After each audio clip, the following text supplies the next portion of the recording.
Today I am joined with Rachel Murphy from the Grafter. Rachel, would you like to introduce yourself? I certainly can. Thank you, Rory. Delighted to be here. So, Rachel Murphy, I am twice exited founder and now building for the third time and building a company called the Grafter. And we're helping founders to grow, raise, and exit their businesses. And we are working with businesses that are pretty minimum 1 mil up to about 30 mil turnover. Fantastic.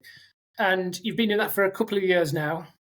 Yeah, so I launched the Grafter about 2.5 years ago, and the motivation came having sold my second company. I felt strongly that there wasn't a playbook around that sale process.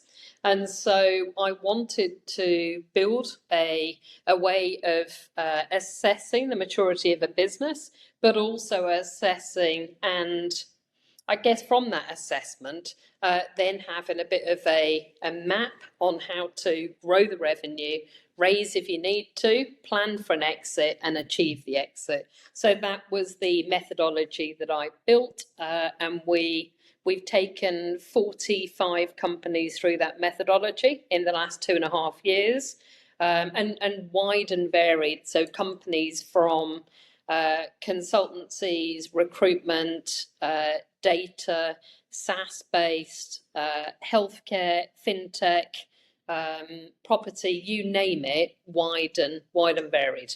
Wow, that's a little bit of everything. So you've obviously got loads going on. What does a typical day for Rachel look like? Absolutely mental, Rory. So I would love to tell you that I spend all my time working on the business and not in it, but I would be lying. So what it looks like at the minute is it's pretty hectic. It is within a 5-day period, not 7. I think it's important to say that because a lot of the time there is serious hustle, I think, in the first couple of years. So it looks like I'm still doing some of the business development, the majority of it right now, albeit I've just made a hire and he's in from Monday, and he's also somebody I've known for 15 years. So the BD stuff will shift. I have a big kind of presence from a personal brand perspective. So a lot of my communicating and thought leadership goes out through social media. I still manage a number of our clients from a delivery perspective. So at least a third of my day I'm coaching founders. And I absolutely love that. And that coaching can be grow, raise, or exit and acquisition. So it's wide and varied. And of course, I'm running the business. So we have a number of fractional people who are in helping deliver the business, probably 10 in total.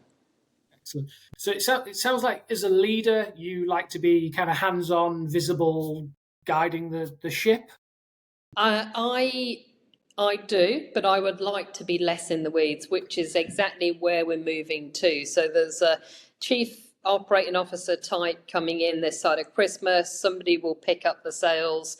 I've got somebody who's helping on the PR side. So my focus as we move into next year will be much more around either appearing on a stage or doing the strategic deals that we need to do to kind of 10x our growth.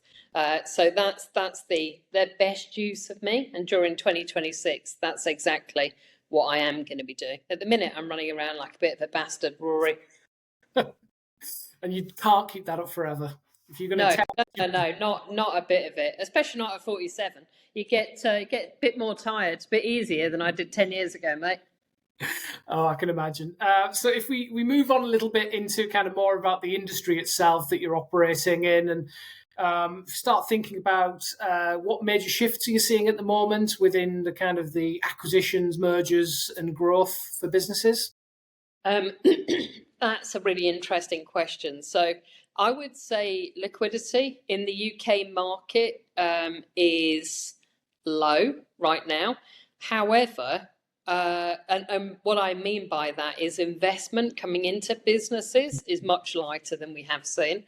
But we are definitely seeing a number of exits happening, and in particular seeing a number of roll-ups for professional services companies. So lots of agencies and little consultancies getting swept up, and often getting swept up by PE-like firms that are doing a roll-up, but Yeah.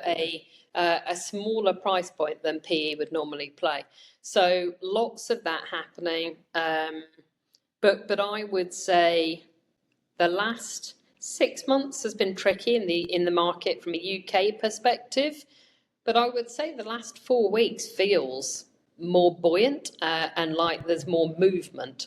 So yeah, I mean we are working almost entirely in the UK at the minute, but we will be in the US by Christmas. And I think for me, having eggs in multiple baskets is a smart move.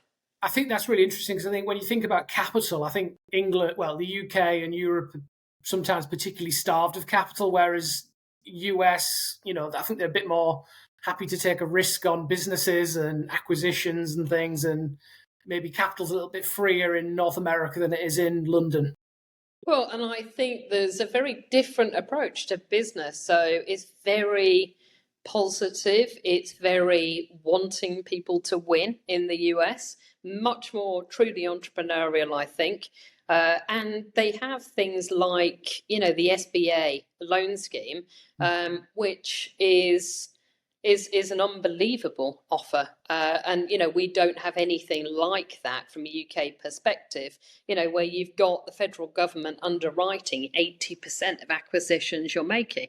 And so that makes buying businesses, that buy and build strategy much more achievable. So, yeah, I mean, I'm not going to talk about politics, but I take my hat off to some of it's not a MAGA hat, by the way. I take my hat off to some of the opportunities that they have out there around things like that. So aside from capital, what about it sounds like the psychology of kind of business leaders and the whole network within the UK needs a bit of, I don't know if it's positivity or a kind of a change in mindset? I think it does. I mean, there's shed loads of entrepreneurs that are exiting stage left at the minute. And, I suspect there's going to be more post the announcements regarding budget in November. So I think, we've got SEIS, EIS. It's very easy to set up a limited company in the UK, but it's things like capital gains, it's business disposal. Unless we sort this stuff out, unfortunately, we're going to continue to see more and more entrepreneurs leaving. So in the UK, is it a kind of a rush towards the initial growth and then selling the businesses to the US or elsewhere? At the minute, in regards to transactions we're working on, we're helping a number of businesses prepare for an exit, but we are also going through a process of selling some businesses, and almost without question, those buyers are outside of the UK. Right, interesting. And just kind of moving on to some like more technology side of things, have you seen AI and technology change the way that businesses think about growth? Is that affecting kind of the bottom line of these businesses and improving the options for the future for exit? Well, I think it is. I think at the minute, I was having this conversation earlier today. I still think there's a lot of theory around what AI can do, be it agentic, or how it can reduce the need for headcount. However, it's coming, and it's going to be coming fast. So I think in the consultancy model, it's definitely disrupting. But you could argue that model's needed disrupting for a while. And I think, we're starting to see with the use of AI, much smaller businesses that can appear much more credible about outcomes that they can deliver leaning on AI. The proof's going to be in the pudding. I don't think we're far enough through a cycle to see whether that is legit yet. But I, for one, I'm a huge advocate. I use it a lot personally. And I use it not for my social media. I use it for testing my thinking, for market research, to see what's happening. But also, I think it's a brilliant sounding board when we're positioning pieces of work that we're doing for clients and how some of that stuff would stack up. So I personally use Claude a hell of a lot, but I go through cycles, Rory. So I was absolutely in love with ChatGPT, and then it was DeepSeek, and at the minute it's Claude. So who knows where I'll be in a month's time. I think we all have our favourites, and we do. I use a couple of them, and I use them for different reasons as well. So I use Perplexity for research. I use ChatGPT for personal kind of things that I'm doing. Claude, as you said, and I think at the moment that AI bubble is very much like that .com bubble of the 2000s, where nobody really knows where the huge benefit's going to come from. Everybody kind of knows AI will have a huge impact. Everybody's kind of looking for the model which will be that thing that changes the world. So I think that's really interesting. I think AI in businesses has an opportunity to. Personally, I don't see job losses, and I think I don't think it will lead to job losses. I think what it will do is change the nature of work, like we've seen with other technologies. Doesn't remove the need for work. It just changes how people operate, makes people more efficient or more productive, puts potentially information at your hands, or makes you less likely to make mistakes. So it's how we apply I technology. I agree with that. And I think at the minute it hallucinates too much for me to take a punt on it for more than a 60%. If I wasn't a domain expert in my area, I'd be very nervous about taking it vanilla and going, this is the solution. But the bits that I'm really interested in seeing is, it's going to revolutionize how we advertise. From an SEO perspective, websites, that's about to get, completely freaked, I think. And that's going to be very interesting to see, because again, it's been a market dominated for a long period of time by certain players.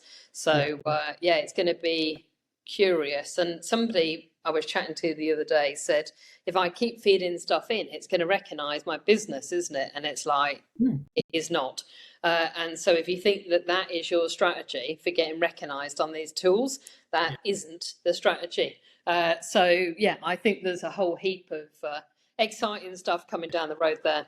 I think that's it, and it's how it's applied. And I think businesses have to examine it. They have to look carefully at what AI can do, and choose the kind of the path of kind of the balance the risks against the benefits, and hopefully they come out the other side winning. Yeah, agreed. Excellent.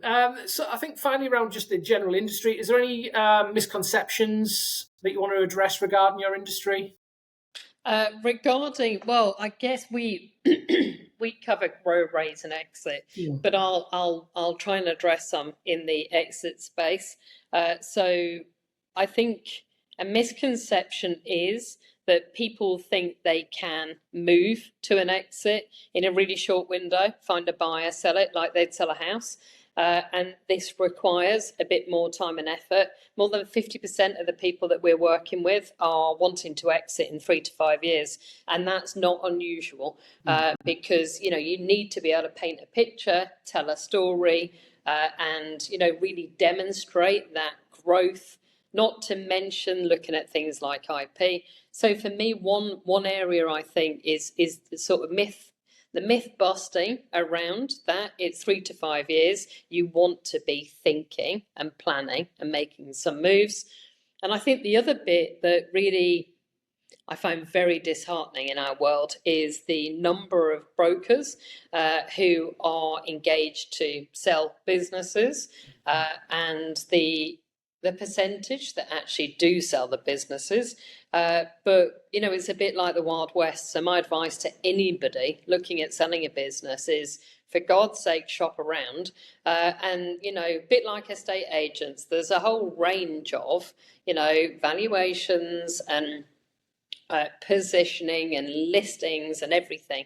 So it really does pay. I've seen some horrific things in the last few years, contracts that have been signed with a broker, and whether they sell the business or not, they will always earn off the back of that sale. And it's things that you just wouldn't see in other sectors. So yeah, I guess my one piece of advice in that space would be make damn sure you shop around and actually talk to exited founders who have been through that process, not just someone who's trying to sell you a bloody service.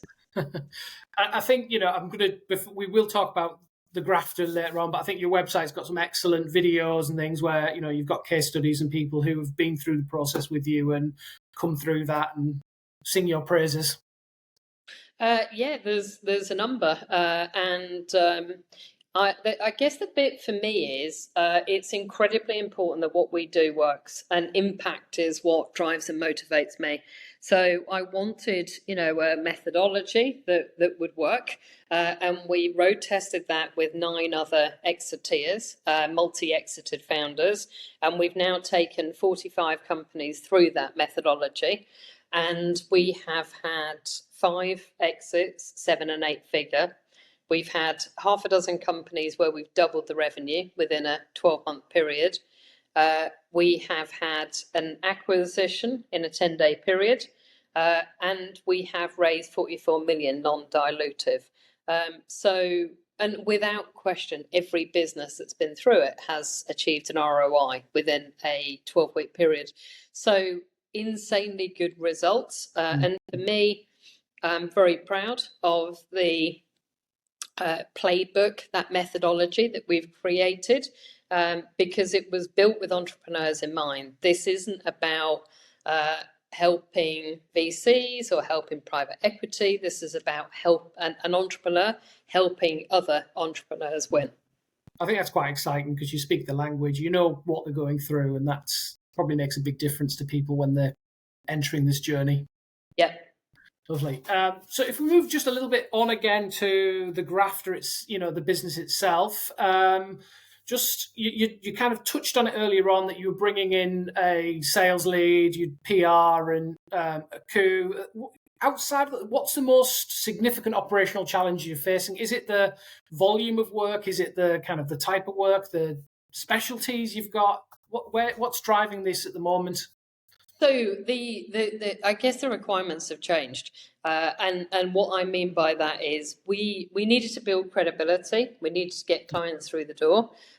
We've now achieved that to a certain extent. It never stops. It needs to continue. So growth will always be wanted and needed.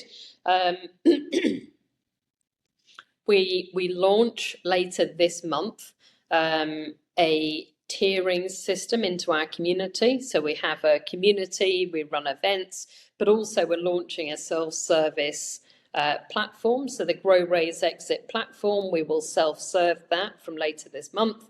And so there's a lot of moving parts. And my personal focus is on taking this methodology globally. And the first place we're heading is US through partners. And so, I can't be in 15 different places. So it's about scaling up, but also it's about, eating my own dog food. I can't kind of mandate to founders day in, day out. You must work on the business, not in it the whole time, when I'm, doing a lot of working in it right now.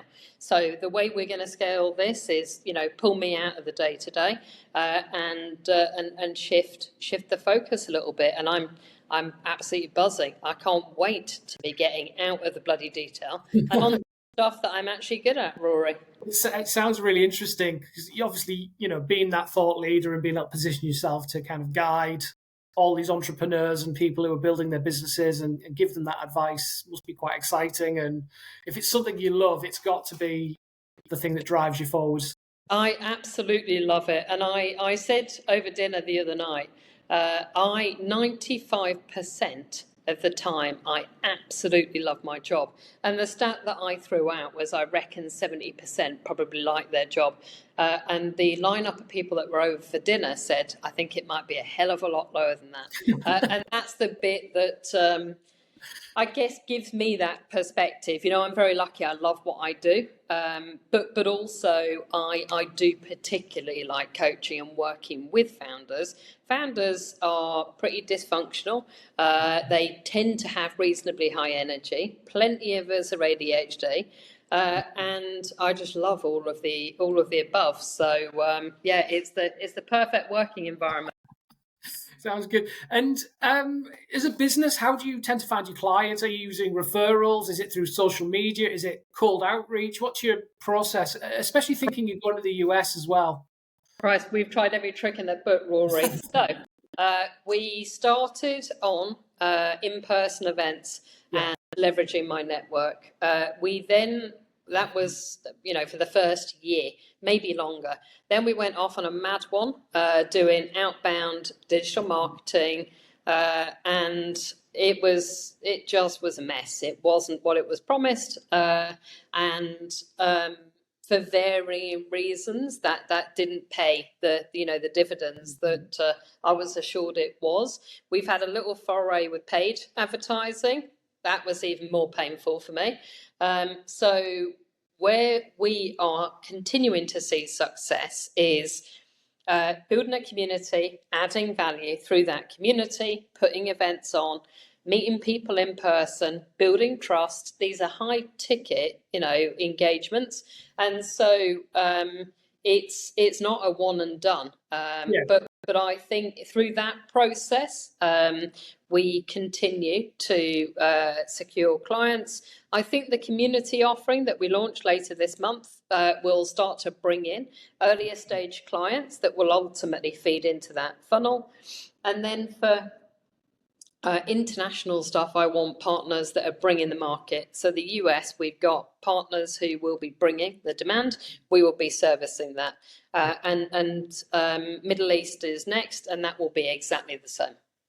Yeah, and I think just thinking about that kind of your website, I think is a great website. I really like the fact that you've got tools and templates on there, not behind a paywall, not behind something else, and that kind of encouraged me to look a bit further and dig into some of the other pages and things as well. Because I thought actually this is quite interesting because most organizations wouldn't be as open as you are, and I think that encouraged me to kind of go further than I might have done when I was browsing your website. I think it was really powerful. Well, that's great feedback. And the other bit for me is we've got a free assessment, a founder's assessment on the website as well, which will give somebody a temperature check on where are they at the minute, and give them kind of tips and tricks over a couple of week period on where they need to have a look at things. And again, we've had great feedback on those, and there's a whole raft of these tools that we intend to land back end of this year and 26. I think that's really exciting. Is this the thing that makes you stand out from your competitors, or is it your personal brand? What is it that kind of drives these people to you? I think it's a combination. So the reality is, we compete in some ways with like corporate finance, and we're very different to that. We compete with consultancies, and in the main, we're different to that.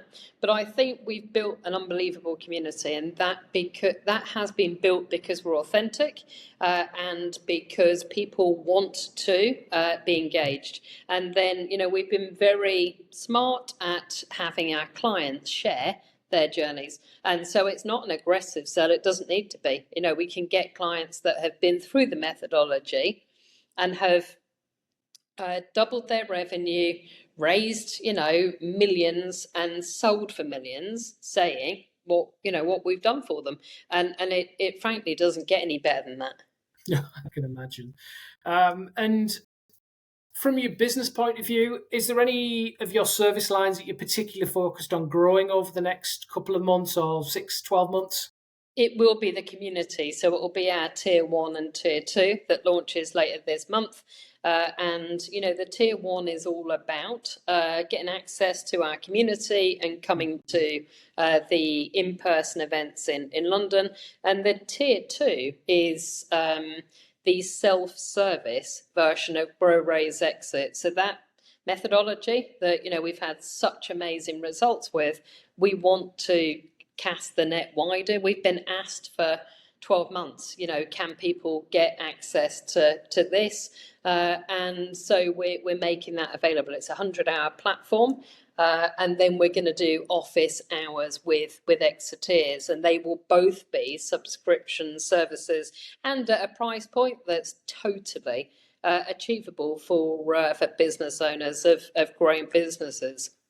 I think that's a really kind of positive way to kind of address market need. I think it's a really interesting idea. I'll certainly be looking myself as somebody who's founded a business. I'll get you signed up before we finish this podcast.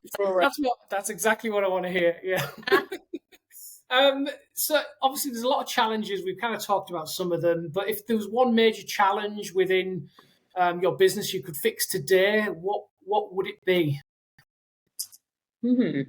That's a really good question. With that one. Yeah, I think in the business today, it is about there's plenty. I think a smooth launch of our community later this month.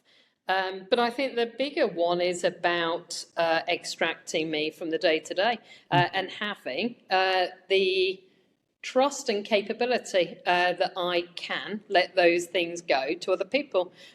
So you should ask me that question again in 6 months, Rory, and we'll make damn sure that has happened. But it's that it's scaling. So once you kind of hit that £1 million turnover, it can't be the hero leader. It needs to be scalable systems and processes and repeatable, and that's exactly where we are. Yeah, so you're not going to be firefighting. You're not going to be the hero. You will be. I will see you on these conference stands. And my problem is I quite like being the hero, Rory. But you will be seeing me on those conference stands, mate. Rest good. Telling us the future, which is quite exciting. What about just generally within the industry? Is there any major trends you're seeing, or you kind of anticipate coming in over the next 12 months? I think, the AI bit we've spoken about, and that who knows where that's going to be in half an hour, mate, let alone 12 months. But I think it's standby. It's going to be very interesting.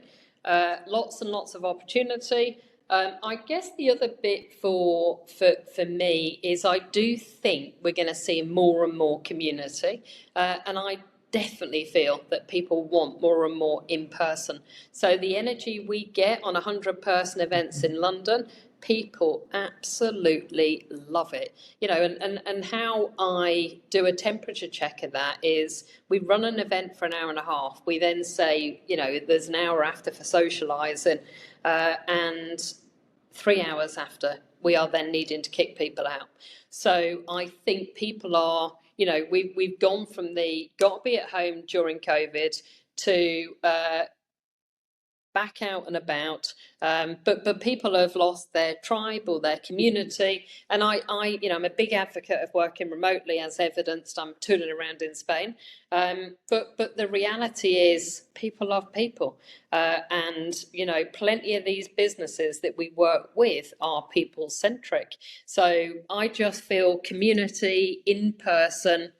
It sounds like slightly going back to previous ways of working, but you can't beat a bit of in person.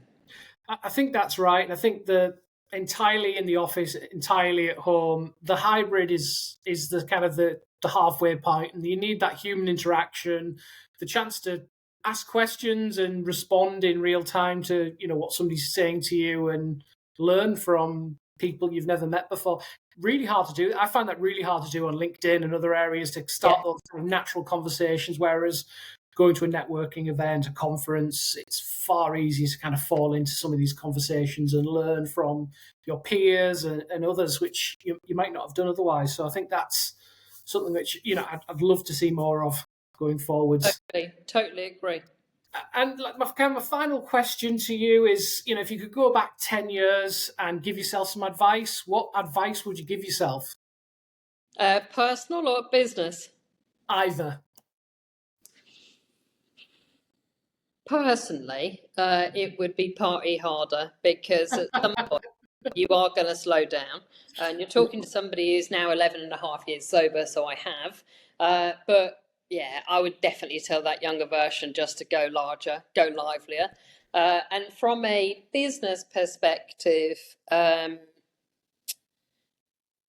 a business perspective, if I could go back and tell me, I suffered a lot with imposter syndrome when I was a lot younger. And I really struggled with public speaking and I hated it. And I was terrified for a very long time. So I would like to go back and just say, you will overcome this, because I think that would probably have given younger me, a better night's sleep. So and that was key. There's certain points in your career where you kind of overcome something that's really massive for you, and it's not just like a leap forward. It's such a huge leap because it had held you back. And there's more to not liking public speaking than you just don't like it. There's normally something pretty relatively deep and psychological in there. But for me, knowing I was going to overcome that, I think would have been very powerful for me. But also, everything happens at its own time. If I had the confidence that I have at 47 at 20, then Jesus, I think I'd probably be locked up, Rory. So, there's a reason why these things happen at certain times.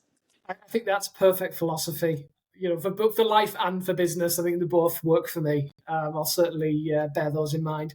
And finally, do you want to tell listeners where they can find out more about the Grafter? Of course. I spend loads of time on LinkedIn. So Rachel Murphy on LinkedIn. And then the company is thegrafter.com. We're on Instagram, resisting TikTok, but starting to embrace some of the marginally funkier channels of communication. Rachel, it's been an absolute pleasure. I've enjoyed every moment of talking to you. Hope to speak to you again soon. Thank you very much. Thank you, Rory. Really appreciate it.